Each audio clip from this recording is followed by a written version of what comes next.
अज़ीज़ान आपको आपके भाई आदिल राजा का सलाम पहुँचे। मैं आपको खुशामदीद कहता हूँ अपने YouTube channel soldier speaks reloaded के ऊपर। तमाम निगाहें अडियाला के ऊपर हैं और इस वक़्त कोई शक नहीं है कि इमरान खान को अगर रिहाई हासिल हो सकती है, तो वो अवाम की अदालत के अंदर हासिल हो सकती है।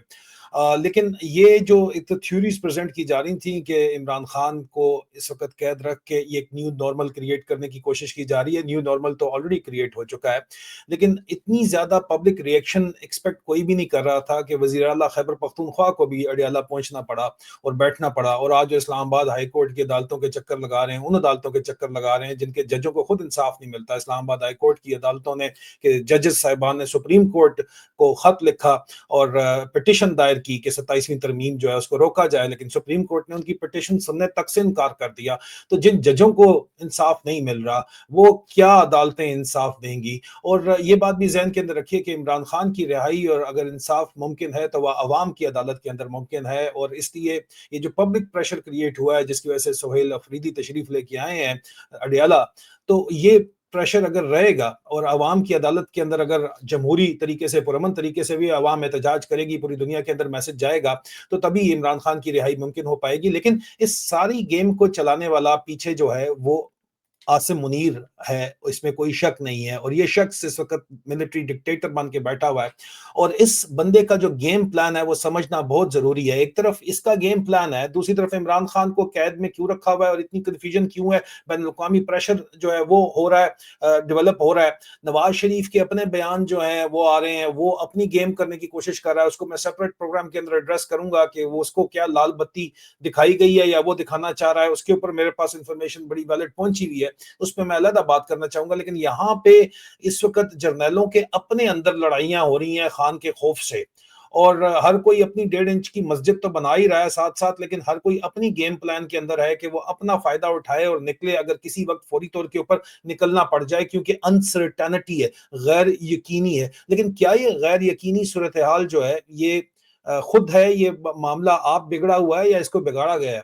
तो ये आपको मैं जर्नैलों की जो लड़ाई है उसकी तफसीलात बाद में बताता हूँ। पहले ये चीज़ ज़रा समझ लीजिए बड़ी जल्दी के साथ कि आसिम मुनीर का जो गेम प्लान है, वो इमरान खान से किसी को मिल के इमरान खान का पैगाम नहीं आने देना चाहता। 27वीं तरमीम तो करवा चुका है, अपनी एक्सटेंशन वो करवा चुका है, नोटिफिकेशन का उसको कोई प्रॉब्लम नहीं है, इमरान खान कहते रहें पावें। असल मसला ये है कि इसराइल के अंदर जो इनकी डिप्लॉयमेंट होनी है, उसकी मिलिट्री ऑपरेशन डायरेक्टरेट ने मुकम्मल तैयारी की हुई है। उस डिप्लॉयमेंट से पहले वो कोई भी पब्लिक मूवमेंट इस किस्म की नहीं चाहते कि अवाम बाहर निकल आए और एक इंटरनेशनल कम्युनिटी के, इंटरनेशनल एस्टेब्लिशमेंट को ये पैगाम जाए कि अवाम जो है वो इसके कंट्रोल के अंदर नहीं है, इमरान खान का बयान बाहर आ जाए। एक तरफ तो ये मामला, ये बात आपने समझनी है बड़े गौर से। दूसरी तरफ आसिम मुनीर, ये तमाम मामलात जो है, इन मामलात को आसिम मुनीर जो है वो यूज कर रहा है एक जंग, एक एक बाकायदा तौर के ऊपर एक जंगी सूरत हाल के तौर के ऊपर इसको वो देख रहा है। वो इसको जंग के तौर के ऊपर, जारी बात है फौजी है, उसने उसको जंग के तौर के ऊपर देखना है। उसकी जितनी भी तमाम की तमाम तालीम और तरबियत है वो फौजी के खाते हुई हुई है। इससे पहले मैं आपको बताऊं कि जर्नैलों के अंदर खाता जिस वक्त चल रहा है, बहुत ज्यादा शदीद गंद है आपस में जर्नैलों का। लेकिन आसिम मुनीर को पता है कि ये गंद है, और ये गंद जो है वो क्या किस वजह से कर रहा है, और ये इसके जहन के अंदर क्या चल रहा है, और ये पूरी की पूरी गेम क्या चल रही है। ये असल में ये एक जंगी सूरत हाल को, एक जो इसका जर्नैल का जो माइंड सेट है वो ये है कि ये कॉन्सेप्ट होता है अनसर्टेनिटी का। जंग के अंदर एक अनसर्टेनिटी का कॉन्सेप्ट जंग के अंदर जो है, उसको ये अगर आप स्टडी करें तो आपको पता चल जाएगा कि आसिम मुनीर जो है वो इस वक्त क्या कर रहा है। गैर यकीनी की सूरत हाल जानबूझ के बनाई जाती है, और गैर यकीनी की जो सूरत हाल जंग के अंदर होती है वो तमाम तारीख में, फौजी तारीख में, मिलिट्री हिस्ट्री के अंदर खास तौर के ऊपर जो बड़े बड़े मफक्कर गुजरे हैं, खास तौर के ऊपर जिनको ये बड़े शौक से पढ़ते हैं, आसिम मुनीर और बाकी जर्नैल जो हैं, वो कार्ल वॉन क्लाउज़विट्ज़ को पढ़ते हैं। कार्ल कार्ल वॉन क्लाउज़विट्ज़ ने जो है वो बताया था कि जंग जो होती है उसमें कभी भी मुकम्मल इंफॉर्मेशन जो है वो नहीं मिलती और परफेक्ट वॉर नहीं होती है। इसको समझना इसलिए जरूरी है क्योंकि ये किसी तरफ भी जा सकती है। ये सिचुएशन उन्होंने आपके लिए बनाई है, इसका फायदा आप भी उठा सकते हैं, ये बात जहन के अंदर रखिए। तो इस सारी सूरत हाल के अंदर वो कहते हैं कि जब भी कोई मामला खराब होते हैं तो उसके अंदर एक बिल्ट इन अनप्रडिक्टेबिलिटी होती है। गैर यकीनी सूरत हाल होती है जिसके अंदर इन्होंने फैसले लेने होते हैं, इस वजह से ये उसको पढ़ते हैं। सबसे ज्यादा जो है वो गैर यकीनी की सूरत हाल होती है, आपको नहीं पता होता कि अगला क्या करेगा। जिस तरह ये दुश्मन का नहीं पता होता, ये अवाम को अपना दुश्मन समझते हैं, खासतौर के ऊपर पीटीआई के लोगों को, खासतौर के ऊपर जो 80% पाकिस्तान की अवाम है उसको ये अपना एनिमी समझ के, उनकी इंटेंशन इरादे क्या है उनको एग्जैक्ट अभी समझ नहीं आ रही, उसको ये रीड कर रहे हैं। वो कर क्या सकते हैं, जोर कितना है उसको भी चेक कर रहे हैं। जारी बात है ये टीजर फेंक के चेक कर रहे हैं आपका कि आप क्या कर सकते हैं। हालात और वाकयात का जायजा ले रहे हैं, ठीक है, और अपनी जो फोर्सेस हैं, अपने जो जवान हैं, उनका मोराल चेक कर रहे हैं कि अगर इनको गोली चलाने का ऑर्डर मिलेगा पिछले साल नवंबर में जिस तरह मिला था तो ये अवाम पे चलाएंगे या नहीं चलाएंगे, अगर अडियाला अवाम पहुंच जाती है तो ठीक है। अब ये चीजें भी सारी की सारी चेक की जा रही हैं और इस मौजूदा सूरत हाल में मॉडर्न सर्वेलेंस का इस्तेमाल किया जा रहा है, मॉडर्न सर्वेलेंस टेक्नोलॉजी का इस्तेमाल किया जा रहा है। फिर भी परफेक्ट इनको इंफॉर्मेशन नहीं मिल सकती, इस बात को आप समझ लें। लेकिन ये इस तमाम सूरत हाल के अंदर भी फैसले बहरहाल लेने होते हैं। अहम तरीन क्लॉजवर्ट्स ने बात बताया था कि फ्रिक्शन होगी, ठीक है, आपस में तसादम होगा।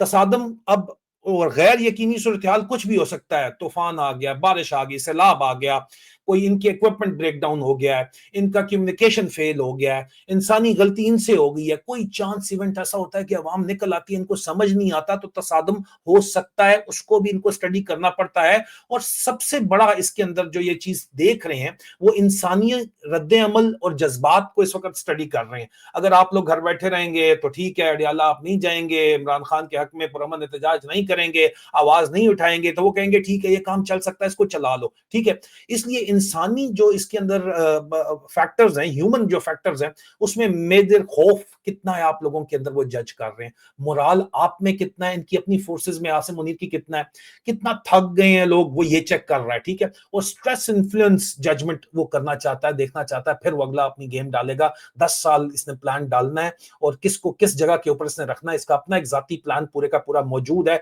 28वीं तरमीम के लिए वो उसकी तरफ जाएगा और फिर वो दूसरा देखता है कि इसके जो अपने सिपाही हैं, इसके जो कमांडर हैं सारे के सारे, वो इस गैर यकीनी सूरत हाल में और प्रेशर में किस तरह रिएक्ट करेंगे। उनको भी डीजी मिलिट्री इंटेलिजेंस के जरिए ये स्पेशल स्टडी करवा रहा है, आगे चल के मैं उसकी तफसील आपको बताता हूं। और वो देखता है कि ये जो इस वक्त लीडर्स हैं पीटीआई के, इनको हमने डंडा डोली प्रोग्राम किया हुआ है, गौर खान वगैरह किधर है, ठीक है, किस तरह ये लोग बात कर रहे हैं। इन्होंने हाँ प्रेशर आया, उसको इन्होंने मेंशन, पूरी ग्लोबल प्रेशर बना के इमरान खान किधर है, इमरान खान के बेटे कासिम खान ने ट्वीट कर दी। उसके अलावा वहां पे लोग पहुंच गए, सुहेल अफरीदी पहुंचा, महमूद खान चकजई साहब पहुंचे, अलामा राजा नासर अब्बास साहब पहुंचे, लोग पहुंचे। अनप्लान था, अब अगर प्लान ये हो सकता है तो इन्होंने फौरी तौर के ऊपर स्ट्रीट बॉय अली अमीन गंडापुर को लॉन्च किया, कहा खान बिल्कुल ठीक है। तस्दीक मैं पहले आपको बता चुका हूं, परसों मैंने आपको बताया था कि वो ठीक है और अडियाला में ही है। उन्होंने कहा जी बिल्कुल अडियाला के अंदर है, ठीक है, लेकिन क्यों बता रहा है। साथ ही वो कहता है जनाब कि ये असल में जो है ना, ये इंडिया वाला ये काम करते हैं, ये बड़ी ज्यादती है। वो ही टोटल फौजी आईएसआई और जीएचक्यू का बयानिया कि इंडिया पे डाल दो सब कुछ, ठीक है। पिछले दिनों ने एआई वीडियोस बनाई हैं कि जी बिहार के इलेक्शन से और बीजेपी ने पीटीआई के लीडर्स को पैसे दिए हैं। यार क्या मतलब, एआई वीडियोस बनवा के ये फैला रहे हैं इन लोगों को कंफ्यूजन, जानबूझ के गैर यकीनी अनसर्टेनिटी, फॉग ऑफ वॉर जानबूझ के बंदा क्रिएट कर रहा है। डिसीवर इसको ऐसे नहीं कहते, बात समझें, इसको डिसीवर कहते हैं तो सिर्फ किसी वजह से कहते हैं। अपनी फौज ने इसका नाम आसिम मुनीर का डिसीवर रखा है ना जी, आपने या हमने तो नहीं रखा ना, इसके अपने कोर्समेट्स ने रखा है, जो बड़े सीनियर इसके साथ कोर्समेट्स हैं उन्होंने इसका नाम डिसीवर रखा है। दिल्ली हसनाबाद का डिसीवर उन लोगों ने नाम रखा है। तो जाहिर बात है कि ये आपको धोखा दे रहा है, ये फॉग ऑफ वॉर क्रिएट कर रहा है आपके लिए, ये कंफ्यूजन क्रिएट कर रहा है ताकि आप लोग जो है वो कंफ्यूजन के अंदर रहें और असल ये अपना काम करता रहे और ये सर्वेलेंस करता रहे। हैवीएस्ट सर्वेलेंस इस वक्त की जा रही है, इसमें किसी किस्म का कोई शक नहीं है। और फिर कोई भी चांस चांस ये चांस लेना चाहता है, आपने इनको चांस दे दिया, ये खान को किसी चांस के तहत हटा दे, इसको कोई चांस मिल जाए, ठीक है। टोटल इस कॉन्सेप्ट के अंदर क्लॉजवर्ट्स ने भी लिखा था कि चांस का एक बहुत बड़ा किरदार है। चांस तो आप भी ले सकते हैं भाई, चांस तो आपको भी मिल सकता है। ये जो जंग है ये इसमें गैर यकीनी है, रैंडमनेस होता है, ठीक है। छोटे छोटे जो हादसे होते हैं वो बहुत बड़े बड़े जंगों का फैसला कर देते हैं। कोई लकी किस्मत जाग जाती है, अल्लाह ताला का करना, कोई भी काम हो सकता है, अचानक कोई तूफान आ सकता है, ठीक है। या ये कोई ऑर्डर देता है, नीचे वाला ऑर्डर जो है वो उसका जख्मी, फौज में कॉन्सेप्ट होता है कि ऑर्डर जख्मी कर दो, इसको ऑर्डर जख्मी कर दिया जाता है। या उनको समझ नहीं आती, कुछ और समझ के कोई और काम कर देते हैं और उसका कोई और नतीजा निकल आता है। तो ये चांस को भी स्टडी कर रहा है, लेकिन चांस तो आप भी ले सकते हैं। ये जो कुछ स्टडी कर रहा है मैं आपको इसलिए बता रहा हूँ कि आपको पता हो कि इसके ज़हन में क्या चल रहा है, डिसीवर के ज़हन में क्या चल रहा है, गेम क्या चल रही है। आपको अगर पता होगा तो आपको इसको काउंटर करना आसान हो जाएगा। इसमें कोई शक नहीं है कि फिर ज़ाहिर-सी बात है कि इसके इसका जो प्लान है वो समझना बहुत ज़रूरी है। और इसी सिलसिले के अंदर अब जो रिसेंट सोशल मीडिया चल रहा है, इसी तरह क्लॉज़वर्ड्स ने सेकंड वर्ल्ड वॉर के ज़माने में भी बता दिया था कि यार टेक्नोलॉजिकल और साइबर अनसर्टेनिटी जो इस वक्त मौजूद है, उसमें साइबर अटैक्स होते हैं, उसके अंदर इलेक्ट्रॉनिक वॉरफेयर होती है, उसमें ड्रोन्स और एआई है। अफगानिस्तान से ड्रोन इनके ऊपर आके अटैक करें, ये नहीं एक्सपेक्ट कर रहे थे। उनके पास, मैं उसके ऊपर अलग जो है एक प्रोग्राम आपको करके बताता हूँ, ये बहुत लंबा हो जाएगा, नहीं तो बहुत ही ज्यादा एडवांस मामलात हैं ये। उसके मुकाबले में अपना इंफॉर्मेशन ऑपरेशन चला रहे हैं कि जी ताजिकिस्तान में तालिबान ने कर दिया और अफगानिस्तान ने कर दिया। मैं उसके ऊपर अलग बातचीत करूंगा, लेकिन इनकी एक दिन पहले मैंने आपको कल बताया था कि इनकी जान निकली हुई है, त्राण इनका निकला हुआ है कि यार ये कहीं आ ही ना जाए, चढ़ ही ना जाए। लेकिन वो भी एक एस्पेक्ट है। उसके बाद बहुत तेजी से टेक्नोलॉजीज इवॉल्व हो रही हैं। ड्रोन तो एक चीज है, मजीद टेक्नोलॉजीज इवॉल्व हो रही हैं। उनको ये भी स्टडी कर रहे हैं, लेकिन इनका फोकस जो है फिलहाल सोशल मीडिया को कंट्रोल करने के ऊपर है। लेकिन सोशल मीडिया कंट्रोल ये चाइना की फायरवॉल से करना चाहते हैं या उनके प्रोग्राम से करना चाहते हैं, लेकिन वो इम्प्लीमेंटेशन इतनी आसान नहीं है, क्योंकि जाहिर बात है इनके आका, इनका सौदा, इनके बच्चे, इनकी जायदादें वेस्ट में पड़ी हुई हैं। इन्होंने वेस्ट के साथ चलना है भाई, बात समझें। तो वो नहीं कर सकते, ये दोनों तरफ डबल गेम हमेशा से करते चले आए हैं। ओवरऑल आप देखिए कि ये जो पूरे का पूरा एनवायरनमेंट है, इसमें कुछ भी हो सकता है किसी भी वक्त। ये उस चीज को नोट कर रहा है, खुद भी घबराया हुआ है, इसमें कोई शक नहीं। खान का खौफ छाया हुआ है, पूरे जीएचक्यू के अंदर छाया हुआ है, ये मैं आपको कंफर्म बात बता रहा हूं। और उसके अंदर डीजी आईएसआई कहता है कि यार ये जो आप काम कर रहे हो ये मत करो, थोड़ा बहुत अवाम को प्रेशर रिलीज करो, इमरान खान से मुलाकात करवा दो। देता है बयान तो देता रहे, आपने पहले कौन सी सुनी है उसकी जो अब आप सुन लेंगे। लेकिन प्रॉब्लम इनको ये हुआ है इस वक्त, वाजे नजर आ रहा है, जो खबर आई है कि वॉशिंगटन डीसी में इसकी नहीं चल रही भाई।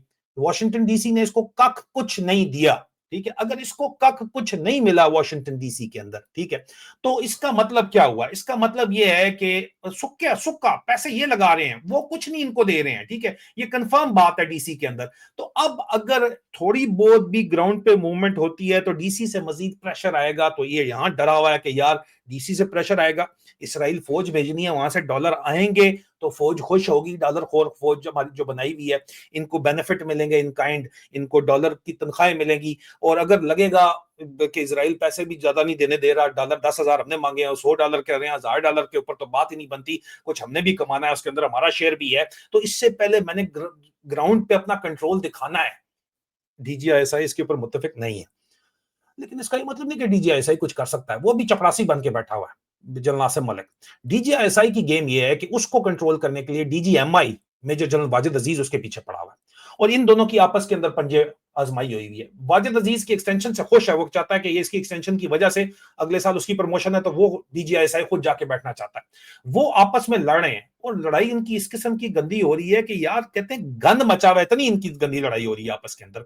और ये नहीं है कि डिसीवर को पता नहीं है, रिसीवर को पता है कि यार ये आपस में लड़े, कहते लड़ते रहे, चंगा। ये गेम आपने समझनी है, कह रहा ठीक है लड़े, क्यों, मैं आपको बताता हूं। फिर DGC major general Faisal Naseer ने अपनी कहानी चलाई हुई है दरमियान में। वो कह रहा है ये लड़ते रहे आपस में, मैं अपना माल पानी जो है ना वो खींचता रहूं बस। उधर दुबई में अटलांटिस में जाके लोग ठहरते हैं, और वहां से भी बैंकर्स को बुलाते हैं अपने पास, और हर कोई टोटल फोकस माल बनाने के ऊपर है।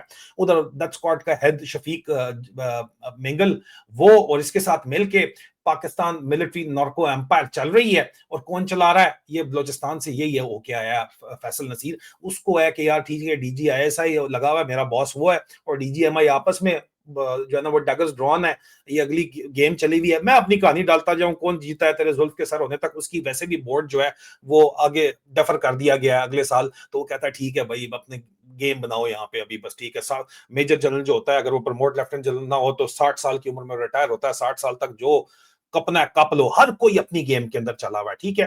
तमाम कोर कमांडर्स अपनी इंडिविजुअल्स गेम में चले हुए हैं कि यार अपना बना लो जो बनाना है, इधर तो हालात का कुछ नहीं पता, अनसर्टेनिटी बहुत ज्यादा है। अवाम कुछ भी किसी टाइम अगर कर गई, वाकई उठ गई, या अमेरिका वाले जो हैं उन्होंने इनकार कर दिया इस सारे खाते में हमें सपोर्ट करने में, ठीक है। नवाज शरीफ की कोशिशें तो उल्टी छलंगे तो बड़ी मार रहा है ना, पहुंचा हुआ तो है वो दूसरा भाई, वो तो खैर बूट पॉलिश करता है, वो लंदन पहुंचा हुआ है। क्यों लंदन आता है बार बार, सवाल ये है।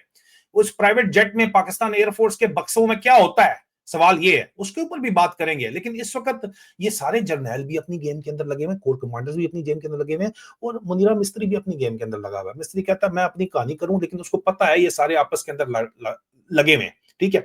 और ये खान से डरे हुए भी हैं, लेकिन मुझसे भी डरे हुए हैं, क्योंकि मैंने फैज हमीद की एग्जाम्पल बना दी है, ठीक है। और मियां साहब से मैंने लंदन प्लान में वादा किया था, वो कह रहा है बाजवे को भी रगड़ना है तो टल अपनी बदले की आग के अंदर जल रहा है। लेकिन वो कहता है कोई बात नहीं, ये आपस में लड़ते रहे, डिवाइड एंड रूल मैं करता रहूंगा, मैं अपने मजे से बैठा रहूंगा, लेकिन सबका मुश्तरका खौफ इमरान खान है, और सबका मुश्तरका खौफ ये है कि यार अवाम ना जाग जाए, कहीं सड़कों के ऊपर ना निकल आए, तो बाहर हम अपने आकाओं को क्या बताएंगे।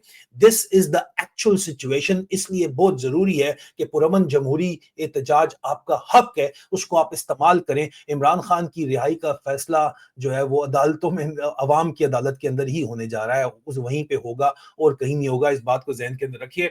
अभी तक के लिए इतना ही। मजीद ब्रेकिंग न्यूज और तज्जियों के लिए आप मेरा चैनल जो है वो प्लीज सब्सक्राइब कर लीजिए और ज्वाइन कीजिए। बहुत जल्द दोबारा मुलाकात होती है। खुदा हाफिज।